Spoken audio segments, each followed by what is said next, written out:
So, hi aspirants, my name is Ravi Dutt. Concept with Ravi Dutt CWRT YouTube channel पे आपका स्वागत है। आज हम वन वर्ड सब्सटीट्यूशन का पार्ट सेकंड करेंगे, जो कि 16 क्वेश्चन कंटेन करेगा। हर क्वेश्चन में 4 ऑप्शंस होंगे और एक 17th क्वेश्चन लास्ट में आपके लिए है। वन वर्ड सब्सटीट्यूशन करने का सबसे बड़ा एडवांटेज, हम पिछली वीडियो में जैसा डिस्कस किया था हमने, कि आपकी वोकेबलरी पूरी तरह से कवर हो जाती है इसमें। चाहे कोई भी एक्सपेक्ट हो, synonym, antonym, unseen passage, cloze test, कोई भी एग्ज़ाम हो, हर जगह अगर आपने वन वर्ड सब्स्टिट्यूशन याद किया है तो ऑप्शन एलिमिनेशन का अपॉर्चुनिटी जो होती है वो बहुत ज़्यादा बढ़ जाती है। इस वजह से जितने ज़्यादा वन वर्ड सब्स्टिट्यूशन आप रिटेन कर सकें, याद कर सकें, उतना आपके एडवांटेज में है। तो ये सेकंड वीडियो है। हर क्वेश्चन बारी बारी सॉल्व होगा, 4 ऑप्शन होंगे, हर एक ऑप्शन को समझाया भी जाएगा कि इसका मीनिंग क्या होगा। तो आप कॉपी या पेन लेके नोट्स बनाइएगा तो और बेहतर अच्छे से आपकी तैयारी हो जाएगी। स्टार्ट करते हैं। सो क्वेश्चन नंबर फर्स्ट है हमारे पास, एन अनयूजुअल और excessive concern about one's health, यानी कि अपनी हेल्थ की ज़रूरत से ज़्यादा चिंता करना, उसको क्या कहते हैं? तो ऑप्शन नंबर डी, हाइपोकॉन्ड्रिया से कहते हैं। अब ऑप्शन ए को देखते हैं एक बार। पैरानोइया मतलब क्या होता है? तो देखो, पैरानोइया मतलब होता है एक तरह का स्टेट ऑफ पागलपन, जैसे कहते हैं कि अपनी उसे ये लग रहा है इंसान को कि जो भी इंसान है, एक्स वाई जेड कोई भी, वो उसे हार्म करना चाह रहा है। इसका मतलब होता है पैरानोइया, यानी वो हर वक्त अपने आप को खतरे से घिरा हुआ महसूस करता है। ऑप्शन बी क्या है? साइकोसिस। तो साइकोसिस मतलब होता है mental instability. Then we have option number C, neurosis मतलब क्या होता है? तो न्यूरोसिस मतलब होता है फियर और वरी जैसे इमोशंस जो होते हैं उनका कॉन्स्टेंटली फील करना। यानी एक इंसान जो है कॉन्स्टेंटली मेंटली इलनेस में रह रहा होता है कि उसको डर है और चिंता सी होती है बेफालतू की, तो उसे न्यूरोसिस कहते हैं। हमारे ऑप्शन क्वेश्चन का आंसर था option number D. Next question पे चलते हैं, क्वेश्चन नंबर सेकंड। तो ये क्या कह रहा है?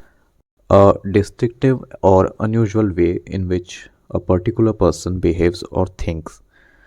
तो कोई मतलब जैसा एक नॉर्मल स्टेट ऑफ माइंड रहता है इंसान का, जो उसमें वो सोचा करता था, जो उसके विचार थे, उससे कुछ अलग, अनयूजुअल जैसे स्ट्रेंज कहा जाए, तो उस बिहेवियर, उस थिंकिंग को क्या कहा जाता है? तो सेकंड क्वेश्चन हमारा आंसर होगा option number C, idiosyncrasy. Then idiosyncrasy का मतलब होता है कि एक नॉर्मल बिहेवियर को छोड़ के कुछ अनयूजुअल बिहेवियर करना या फिर सोचना। तो हैबिट मतलब हमें पता होता है। बी, ट्रेडिशन मतलब क्या होता है? तो ट्रेडिशन मतलब होता है हेरिटेज। हेरिटेज और हेरिटेज से ही मिलता जुलता वर्ड है कस्टम। तो ऑप्शन डी और ऑप्शन बी, ये दोनों एक दूसरे के सिनोनिम्स हो जाते हैं।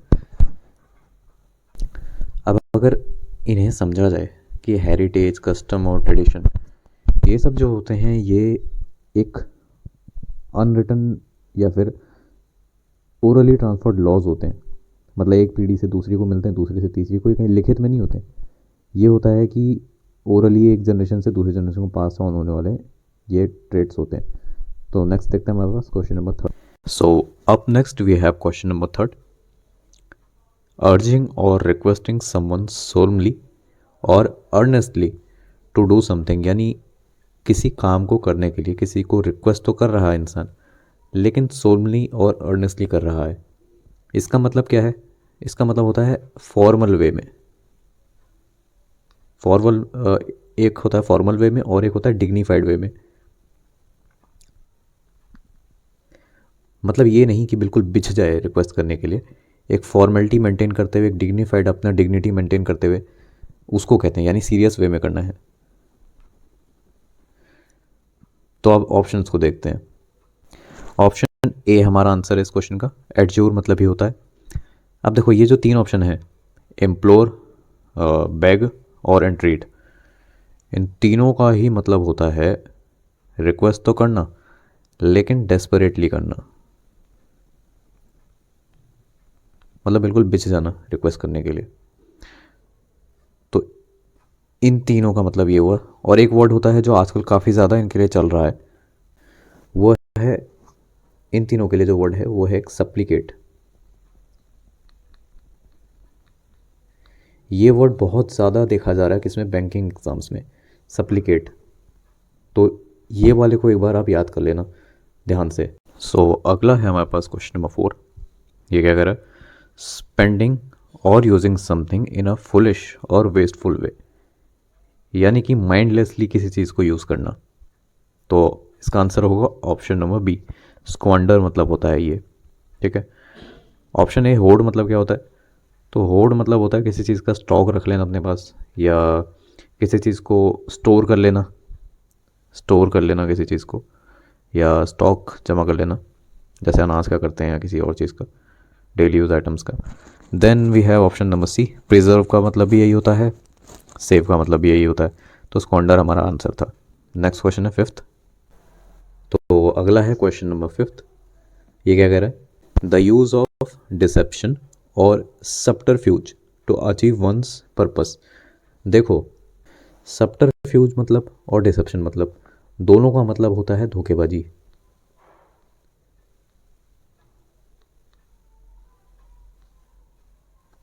धोखेबाजी से किसी चीज़ को, अपने गोल को अचीव करना। ठीक है। और एक मतलब होता है इसका फ्रॉड। ठीक है, जो भी कह सकते हो, धोखेबाजी मतलब फ्रॉड ही होता है। फिर या तुम कह सकते हो चीट करना, सीक्रेटली हिडन इंटेंशन के साथ चीट करना। तो अपना काम निकलवाना लेकिन चीट करते हुए, ये इस क्वेश्चन का कहने का मतलब है जो पूछ रहा है। तो इसका आंसर है ऑप्शन नंबर सी, इसको बोलते हैं चिकनरी। चिकनरी काफ़ी ज़्यादा देखा जाने वाला वर्ड है, इसको आप मार्क कर लेना, चिकनरी। तो बाकी ऑप्शंस को भी देख सकते हैं बार। ऑप्शन ए ऑनेस्टी, हमें पता है। Integrity, option number B. Integrity का मतलब होता है, मतलब मॉरलिटी, मॉरलिटी हो गया। या फिर एक वर्ड होता है righteousness, GHTEOUSNESS। This word is constantly seen in all kinds of examination. And ये सबसे ज़्यादा प्रॉपर वे है किसी भी, मतलब एक फॉर्मल और एक ग्लोरीफाइड वर्ड है क्वेश्चन में या एग्ज़ाम में पूछे जाने के लिए। तो इसे ज़रूर से मार्क कर लेना, राइटियसनेस बोलते हैं। Then option number D, frankness, we know very well. Moving ahead to question number 6। ये कह रहा है replacing human labour with machines और टेक्नोलॉजी, यानी कि ह्यूमंस का ले ऑफ करके मशीन्स और टेक्नोलॉजी को अपॉइंट करना। तो इसका आंसर है ऑप्शन नंबर बी, ऑटोमेशन। अब देखो, एक वर्ड होता है मैकेनाइजेशन। तो ये मैकेनाइजेशन जो है और ये ऑटोमेशन जो है बिल्कुल मिलते जुलते वर्ड्स हैं, बिल्कुल बिल्कुल, मतलब 99% की सिमिलरिटी, बस 1% का डिफरेंस कहाँ आता है देखो। और वहीं पे एग्जामिनर जो है ट्रिक खेलता है। मैकेनाइजेशन मतलब होता है यहाँ पे भी इंसानों को साइड करके मशीन को अपॉइंट करना, और ऑटोमेशन का मतलब भी होता है इंसानों को साइड करके मशीनों को अपॉइंट करना। लेकिन मैकेनाइजेशन में एक चीज़ होती है कि इंसानों के इंटरफेरेंस की ज़रूरत पड़ती है कहाँ पे, डिसीजन मेकिंग करते समय। लेकिन ऑटोमेशन जो होता है वहाँ पे इंसान की इंटरफेरेंस की बिल्कुल भी ज़रूरत नहीं है। डिसीजन मेकिंग जो होता है वो खुद मशीन्स करती हैं या एआई करती हैं। तो ये फ़र्क की वजह से हमारा आंसर यहाँ पे ऑटोमेशन हो जाता है। Then we have option number C, ये है रोबोटिक्स। तो देखो, रोबोटिक्स जो होता है वो एक इंजीनियरिंग का और कंप्यूटर साइंस का एक ब्रांच है जिसमें कि रोबोट्स के उनके डिज़ाइन, मैन्युफैक्चर और ऑपरेशन से रिलेटेड जो है चीज़ें होती हैं। ठीक है। फिर डी क्या है, इंडस्ट्रियलाइजेशन। तो इंडस्ट्रियलाइजेशन मतलब होता है इंडस्ट्री का डेवलपमेंट, और वो भी एक बहुत वास्ट स्केल पे। तो ये होता है इंडस्ट्रियलाइजेशन। हमारा आंसर क्या था, ऑप्शन नंबर बी, ऑटोमेशन। आगे चलते हैं क्वेश्चन नंबर 7 पे। तो एक कह रहा है, क्वेश्चन नंबर 7 है हमारा, what it is saying, the use of unnecessarily many words often to be vague और इवेसिव। तो देखो, जानबूझ के ज़्यादा से ज़्यादा अननेसेसरी वर्ड्स इस्तेमाल करके किसी चीज़ को क्लाउडी कर देना, मतलब किसी चीज़ को एक तरह से ऐसा कि कोई समझ ना पाए, ऐसा बनाना, इसको कहते हैं ऑप्शन नंबर सी, सर्कमलोकेशन करना उसका। तो इस क्वेश्चन के साथ हमें कुछ वर्ड्स मिल रहे हैं। देखो, एक वर्ड है हमारे पास वेग, ठीक है। वेग का मतलब होता है किसी चीज़ को, जब कोई चीज़ अनक्लियर होती है, अस्पष्ट हो कोई चीज़, या क्लाउडी हो, धुंधली, ऐसी कोई चीज़, मतलब जैसे जो क्लियर नहीं है, तो उसे हम वेग कहते हैं। देन वी हैव एक वर्ड यहाँ पे इवेसिव है। तो देखो, इवेसिव का और वेग का मतलब बिल्कुल सेम होता है, दोनों एक ही, मतलब दोनों सिनोनिम्स हैं। अब देखते हैं इसका बाकी ऑप्शंस को। ऑप्शन ए क्या था? ब्रेविटी। ब्रेविटी मतलब होता है किसी भी चीज़ की ड्यूरेशन जब शॉर्ट हो, यानी कि शॉर्ट ड्यूरेशन।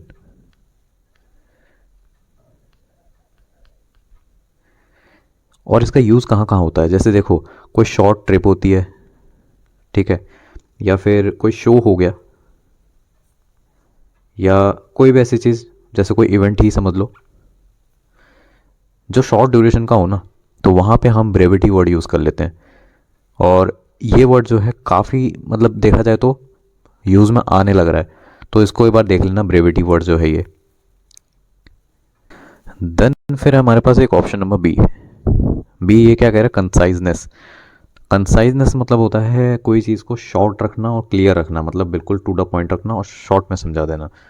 तो ये कर लो, short and clear. Short and clear, इसको लिख लेना कहीं पे, कंसाइजनेस जो है अच्छा वर्ड है। आगे देखते हैं, क्वेश्चन नंबर 8 क्या हमारे पास? The use of tricks specially to hide, avoid और डिसीव। तो देखो, ट्रिक्स का यूज़ करना किसी भी चीज़ को हाइड करने के लिए, अवॉइड करने के लिए, या डिसीव करने के लिए, धोखेधड़ी करने के लिए किसी चीज़ को। तो ऑप्शन बी हमारा जो है सब्टरफ्यूज इसका आंसर होगा। अब देखो, फ्रॉड मतलब भी कुछ ऐसे ही होता है ना, और स्कैम मतलब भी कुछ ऐसे ही होता है, हमने सुना है। एक ही ट्रिकरी वर्ड जो है थोड़ा कम सुना होगा। तो कैसे ये तीनों वर्ड्स जो हैं यहाँ पे आंसर नहीं बन पाए, देखते हैं। देखो, फ्रॉड मतलब जो होता है ना, सेम होता है जो सब्टरफ्यूज होता है, लेकिन फ्रॉड का मतलब हमेशा ही इलीगल होता है। हमेशा ही ये इलीगल कोई चीज़ होगा उसके लिए यूज़ होगा। बट जब हम सब्टरफ्यूज यूज़ करते हैं ना, तो सब्टरफ्यूज हमेशा ही इलीगल चीज़ के लिए नहीं होता, छोटी मोटी चीज़ों के लिए हम सब्टरफ्यूज वर्ड का यूज़ कर सकते हैं। तो वास्ट स्केल पे हम फ्रॉड का यूज़ करते हैं, छोटे मोटे बेस को। Then we have scam. अब देखो, स्कैम जो होता है ये एक तरह से एक फाइनेंशियल फ्रॉड का ही एक टाइप होता है, ठीक है, जिसको स्कैम कहते हैं हम। ये हो गया। अब देखो, फ्रॉड का एक अगर डेफिनेशन देखा जाए, तो फ्रॉड को हम इंटेंशनल डिसेप्शन कहते हैं किसी इलीगल गेन के लिए। और सब्टरफ्यूज का भी कुछ कुछ ऐसे ही होता है। तो हमने डिफरेंस तो जान लिया, लेकिन ये ऐसे वर्ड्स हैं ना, ये सारे यहाँ पे जो बिल्कुल सिमिलर हैं, तो इंसान को कंफ्यूज करने के लिए ऐसे वर्ड दिए जाते हैं। जैसे एक वर्ड होता है ऑब्सोलीट, और एक वर्ड होता है आउटडेटेड। अब होते दोनों सेम ही है, लेकिन एग्ज़ाम में क्या करना होता है, देखो, जब भी ऑब्सोलीट और आउटडेटेड दोनों एक साथ मिलते हैं, तो जो करंट और ट्रेंडी वर्ड चल रहा है ना, जो लेटेस्ट है, उसके लिए हमेशा उसको ही मार्क करना होता है। ये क्वेश्चन कई बार आया, इनफैक्ट ये ऐसा ही सेम केस जो हुआ था, ये एसएससी के किसी, पता नहीं, शायद 23 वाले एग्ज़ाम में हुआ था, जिसमें कि ऐसी था, एक ऑप्शन क्वेश्चन था जिसमें 4 ऑप्शंस थे, और ऑलमोस्ट सबका मतलब सेम था बिल्कुल। तो उस क्वेश्चन को आगे भेजा गया था रिव्यू करने के लिए। तो यही केस होता है बस। फिर वहाँ पे हमने ये चीज़ जानी थी कि भाई देखो, जो लेटेस्ट मतलब चल रहा है ना किसी का, उसी को ही मार्क करना होता है। तो ये फ्रॉड, सब्टरफ्यूज, ट्रिकरी, स्कैम, इन सब का मतलब एक ही जैसा होता है, बिल्कुल सब सेम है, बट माइन्यूट सा फ़र्क है, वो हमने अभी जान लिया। इसी तरह ऑब्सोलेट और आउटडेटेड, ये दोनों बिल्कुल सेम मतलब रखते हैं, एक ही सिनोनिम्स है दोनों। तो जो लेटेस्ट वर्ड चल रहा है, only use that word. Next चलते हैं अगले क्वेश्चन की तरफ। सो क्वेश्चन नंबर 9 क्या हमारे पास नया? The use of words that mean the opposite of what one really intends often to mock और बी फनी। देखो, whatever you want to say, you will not say the exact word or exact sentence, but you will use something else in order to say the same, but it will be a violent attack through humor. Now you can understand me, but see, you will not say that directly.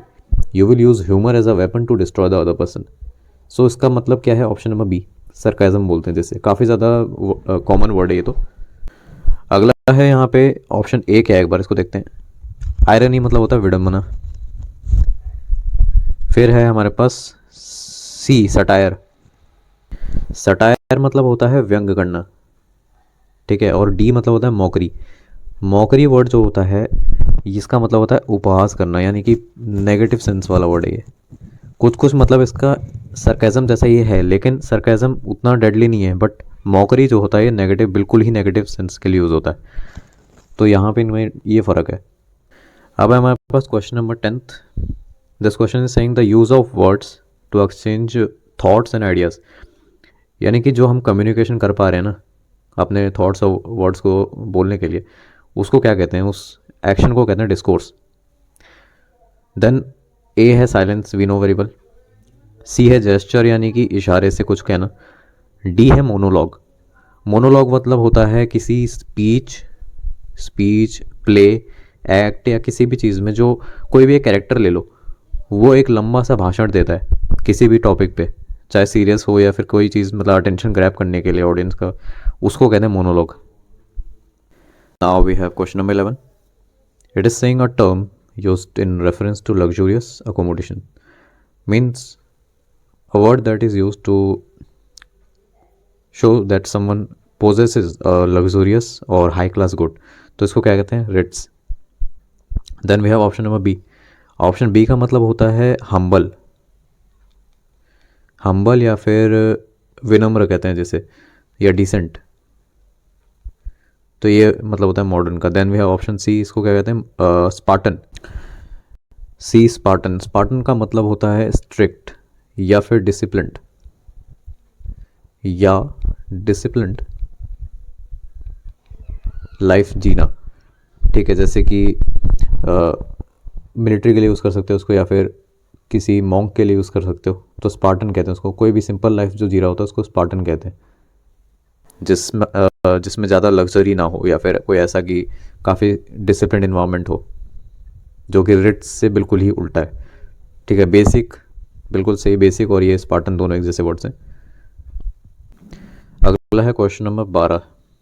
तो ये है कि a phrase used to describe something that exist but is not officially accepted और recognized, यानी कि existence में कोई चीज़ है बट उसको ऑफिशियल रिकॉग्निशन नहीं मिली हुई है, तो ऐसे चीज़ को डे फैक्टो कहते हैं। और एक वर्ड होता है डिजोर। डिजोर मतलब होता है लीगल। लेजिटिमेट मतलब भी लीगल ही होता है, और लॉफुल मतलब भी लीगल ही होता है, यानी राइटफुल। तो ये तीनों वर्ड्स जो होते हैं ए, सी और डी, ये सिनोनिम है। इनका मतलब होता है राइटफुल, लीगल, जो भी है। ऑप्शन बी हमारा यहाँ पे आंसर हो जाएगा। तो अगला यहाँ पे क्वेश्चन नंबर 13। ये क्या कह रहा है? An exclamation use to express excitement और जॉय, तो ऑप्शन सी इसका आंसर हो जाएगा। क्वेश्चन 14 क्या है? An exclamation use to express excitement when a discovery has been made. तो ये क्वेश्चन जो है काफ़ी इंपॉर्टेंट है। यूरेका कहते हैं इसको। यूरेका जो है बहुत रिपीटेड वर्ड है, बाकी ये तीन ऐसी हैं, यूरेका याद रखना है। नेक्स्ट क्वेश्चन, ये है क्वेश्चन नंबर 15। क्या कह रहा है? A term used to indicate that a named person is also known by another specified name, तो इसको कहते हैं option A, alias. Alias basically use होता है डे टू डे न्यूज़ में, हम सुनते हैं किसी क्रिमिनल के लिए ये वर्ड यूज़ होता है। जैसे उसका कोई नाम होता है रियल वाला, उसके अलावा कोई और नाम वो यूज़ कर रहा था, उसको आलियास कहते हैं। फिर ऑप्शन बी का है स्यूडोनिम। स्यूडोनिम मतलब होता है जब कोई राइटर या लेखक जो होता है वो अपना रियल नाम के बदले किसी दूसरे नाम से लेखन कार्य करता है, तो उसको स्यूडोनिम कहते हैं, कोई सेकंड नेम जो यूज़ में हो। फिर है ऑप्शन सी यहाँ पे मोनिकर। मोनिकर ऑप्शन सी और ऑप्शन डी दोनों का मतलब ये होता है निकनेम, तो कोई और ऐसा नाम, इसका मतलब जिससे कोई इंसान जाना जाए, उसको कहते हैं मोनिकर या निकनेम। नेक्स्ट है क्वेश्चन नंबर 16। क्वेश्चन 16 क्या है? Using few words in speech और writing often in a concise and direct manner, यानी कि टू द पॉइंट किसी चीज़ को बोलना, तो उसको बोलते हैं लैकोनिक, ऑप्शन सी। बाकी ये सारे जो ऑप्शन हैं ये तीनों, ये इंडिकेट कर रहे हैं ज़रूरत से ज़्यादा बोलना। जैसे हम कहें कि टॉकेटिव, या फिर हम कहते हैं गैरुलस। कोई भी ऐसे वर्ड्स जिनका मतलब ये इंडिकेट कर रहा हो कि ज़रूरत से ज़्यादा बोलना। नेक्स्ट क्या है, वो हमने 16 क्वेश्चन जो थे वो पूरी तरह से डिस्कस कर लिए हैं। कुछ नए वर्ड्स भी सीखने को मिले हमें। 4 ऑप्शंस के ज़रिए हर एक क्वेश्चन में हमने नए नए वर्ड्स को सीखा है, और क्या क्या एग्ज़ाम्स में क्वेश्चंस बन रहे हैं, क्या ज़रूरी हैं, वो सब जाना। एक 17 क्वेश्चन है, इसका आंसर अगर आपको आ रहा है तो भी ठीक, और ना आ रहा हो तो नेट पे सर्च करो, कैसे भी करो, इस क्वेश्चन का आंसर पता करो, ठीक है। और साथ में ये जो 3 और ऑप्शन होंगे इनका भी मीनिंग पता करो। तो इससे होगा ये कि, और इनका यूज़ कहाँ करना है भी पता हो, जिससे कि कभी भी ऐसे कॉन्ट्रास्टिंग क्वेश्चन बन रहे हो तो प्रिपेयर्ड रहोगे well in advance. So if you like the efforts, और आपने महसूस किया हो कि मैं बजाय सिर्फ एक क्वेश्चन डिस्कस करके आगे बढ़ रहा हूँ, हर एक क्वेश्चन पे रुक के मैंने समझ दिया और हर एक ऑप्शन को अच्छे से समझाया, इसी अप्रोच से मैं वन वर्ड सब्स्टिट्यूशन आगे भी कराता रहूँगा। तो if you respect the efforts and if you like the efforts, then you can give it a thumbs up and you can subscribe to my channel for more such topics and grammar related concepts and full coverage of the topic as well, along with the practice series. So इसी श्रृंखला में हम next grammar का जो topic रहेगा वो subject verb agreement करेंगे, क्योंकि मुझे लास्ट वीडियो पे कमेंट मिला था, तो SVA के ऊपर मैं काम करूँगा। इसके ऊपर पहली वीडियो जो बनेगी उस पर मैं सारे रूल्स जो भी इसमें होते हैं A से लेके Z तक हर एक रूल इसमें कवर कर दूंगा, और उसके प्रैक्टिस क्वेश्चन भी उसी वीडियो में आपको मिल जाएंगे। देन उसके बाद कुछ वीडियोस में मैं उन्हीं कंसेप्ट्स को और कैसे एग्जाम में आया गया है हर एक जगह से उठा के एक जगह उसका कंपाइलेशन करूँगा और एक बढ़िया से टेस्ट सीरीज़ उसकी बनाऊँगा। मतलब 30 क्वेश्चंस हर एक में रहेंगे, उसके डिस्कशन होगा, बढ़िया से हम लोग उसको सॉल्व करते हुए जाएंगे। तो ऐसे कम से कम बहुत अच्छे वीडियोज़ मैं बना दूँगा। तो नेक्स्ट टॉपिक रहेगा सब्जेक्ट वर्ब अग्रीमेंट के लिए, और इसी तरह से वन वर्ड सब्स्टिट्यूशन की भी वीडियोस आते रहेंगी बीच बीच में, और शॉर्ट्स के ज़रिए मैं बेसिक ग्रामर कंसेप्ट जो हैं जो कि एरर बनते हैं या फिर जिसमें इंसान फंसता है वो भी डिस्कस करता रहूँगा। और आने वाले समय में हम और भी टॉपिक्स को एक्सप्लोर करेंगे, जैसे कि अनसीन पैसेज हो गया, क्लोज टेस्ट हो गए, और स्पेलिंग जो एरर होते हैं वो वाले हो गए। बहुत सारे फील्ड में हम आगे करेंगे। तो चैनल से सब्सक्राइब रहिए और इसी तरह डेली अपडेट्स पाइएगा शॉर्ट्स के ज़रिए, वीडियोस के ज़रिए, एंड अपनी ग्रामर को इम्प्रूव करिए, वोकेबलरी को इम्प्रूव करिए। And thank you so much कि आपने अपना टाइम दिया। Will see you soon in the next video. Thank you.